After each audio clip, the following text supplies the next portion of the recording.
இன்னைக்கு ரிலீஸ் பண்ற இந்த புக்கில்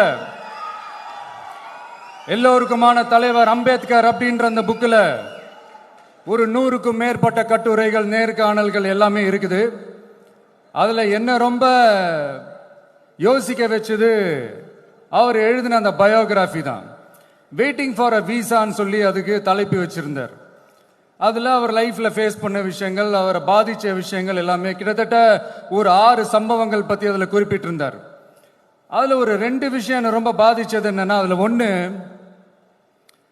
அவருக்கு 9 இயர்ஸாக இருக்கும்போது அவரும் அவருடைய பிரதரும் வெளியூரில் இருக்கிற அவங்க அப்பாவை பார்க்கறதுக்காக போகிறாங்க.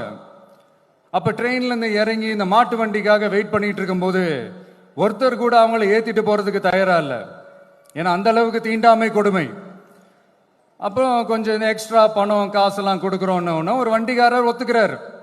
அப்போ கூட அந்த வண்டிக்காரர் என்ன பண்ணுறாருன்னா, அந்த பசங்களை வண்டி ஓட்ட சொல்லிட்டு இவர் தீட்டுப்பட்டுடும்னு சொல்லி வண்டியில் ஏறாமல் நடந்து போகிறார். அந்த நாள் முழுக்க அந்த பசங்களுக்கு குடிக்க தண்ணி கூட கொடுக்காம அந்த டிராவல் எவ்வளவு கொடுமையா இருந்துச்சுன்னு சொல்லி அதில் மென்ஷன் பண்ணியிருந்தார்.